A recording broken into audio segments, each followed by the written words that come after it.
Welcome back, Stassi23 here, back again with some knife therapy, and today I have for you the Blade HQ and Vox collaboration Dapper.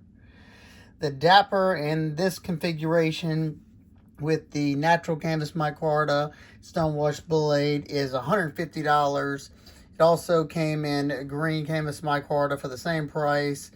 For an upcharge, you can get it in all carbon fiber for $170, and one in all titanium for $190. Now currently these are all sold out, but they plan on doing another run of these, and if they do, I'd like to be able to give you all a better look at one so you can make your decision. Let's get some specs out of the way so you can get an idea of how small this knife is. You have a total length of 6.125 inches. You have a blade length of 2.4 inches, so it's going to be legal in a lot of areas. You have a grip area from here to here of 3¼ inches. You have a width in the pocket of a slender 1.06 inches. A nice thin in the pocket of 0.44 inches. Let's get a shot of that in the pocket so you can kind of see. You do have that deep carry wire pocket clip, and it has enough ramp on it, and it goes in the pocket very nicely. Not much of the knife sticking out. If you are a lanyard person, they do have a lanyard hole, and it clears the top of the pocket. You easily better get your hand in there without a problem, and it's not going to be uncomfortable. Good retention on that pocket clip as well.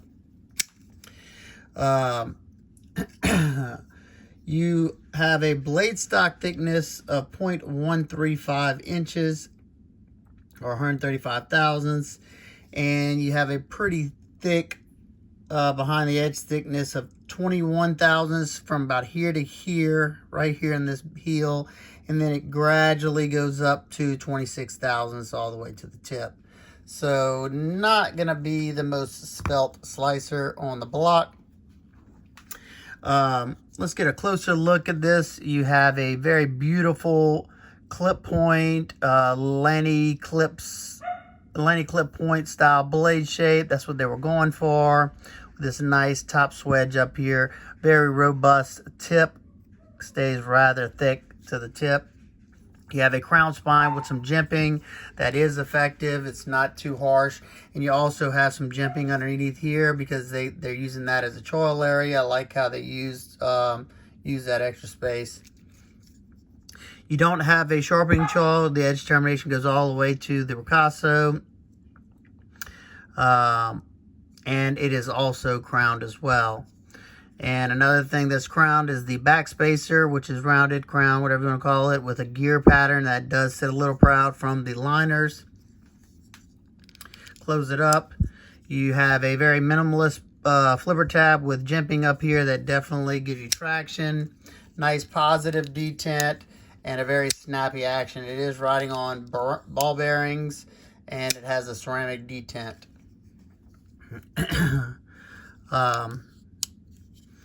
Your scales are, like I said before, natural canvas micarta with a nice finish on there. Nice and grippy texture. That is going to darken up nicely. They are 3D contoured, rounded, whatever you want to call it. And there's no sharp edges on at all. They did a good job of softening it. My dog's barking because he needs to go to the bathroom. Tip up, left or right hand carry. The blade centering is good on mine. Minimalist construction. This is for the clip, and this is the pivot screw.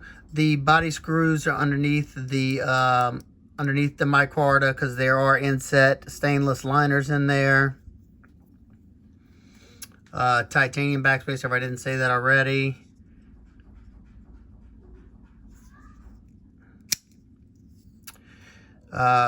Your liner lock is sitting at about 30%.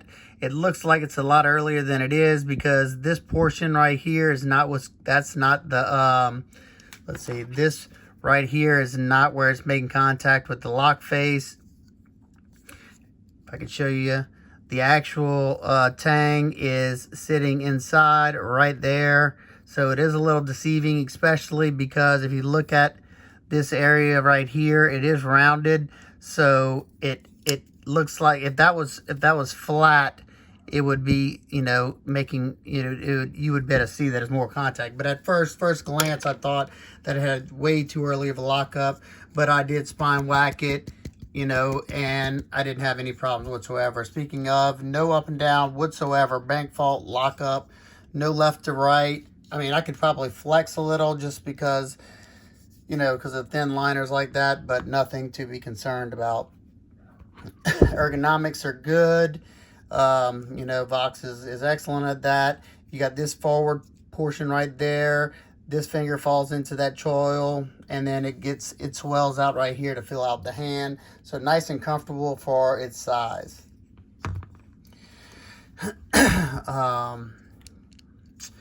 Access to the lock bar is not the best because, as you can see, it barely sits proud right there, and then it has that jimping coupled with a good bit of lock bar tension on my particular knife, which it gives you a nice snappy action, but I would have liked to see that a little dialed down because it's kind of uncomfortable for my finger to flip sometimes. I'm thinking about maybe adding a thumb stud to mine. Overall, I like the knife, but I do have some issues with it. But before that, let's get a weight and then size comparison.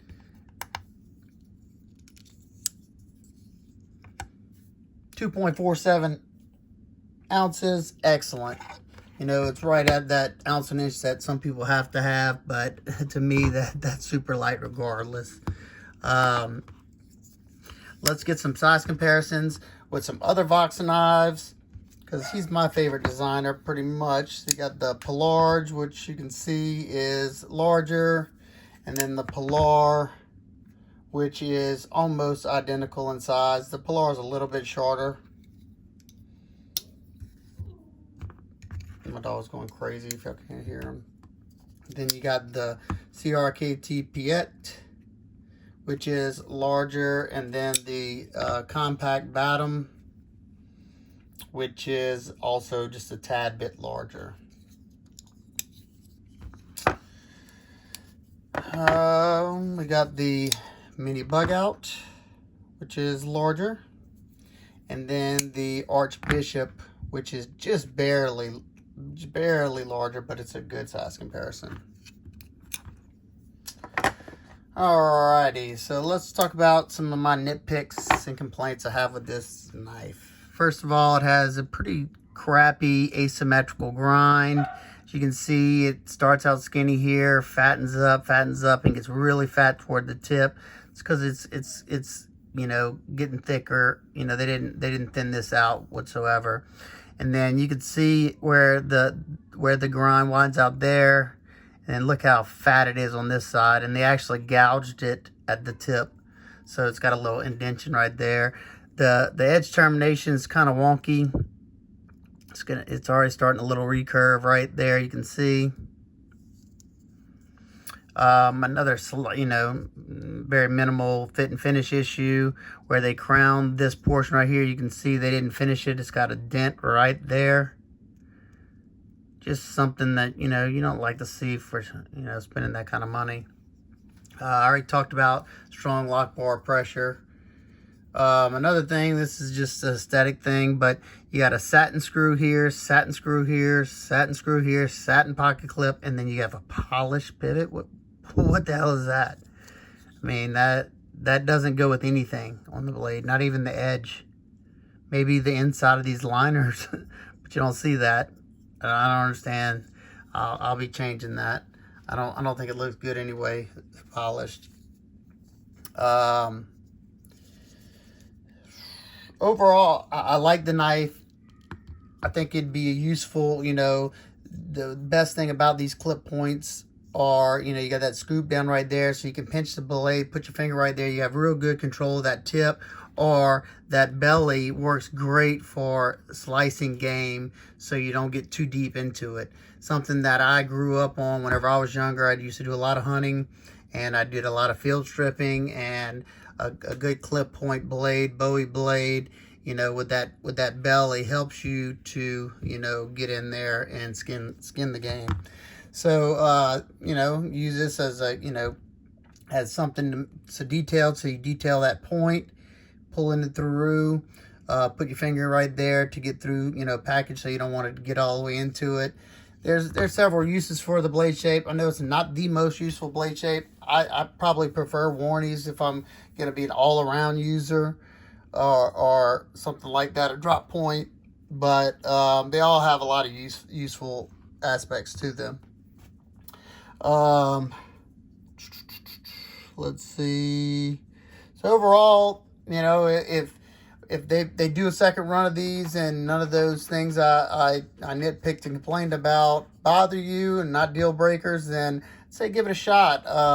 I can't attest for how well they heat treated the M390 because I haven't cut enough stuff with it. I haven't had it long enough to be able to say that, you know, and feel good about it. So once I have had enough use on it, I'll probably do another video with a bunch of other knives, kind of giving y'all updates on how they're holding up and how anything has changed from the initial video that I've done. So if you have any questions, comments, concerns, please leave them down below.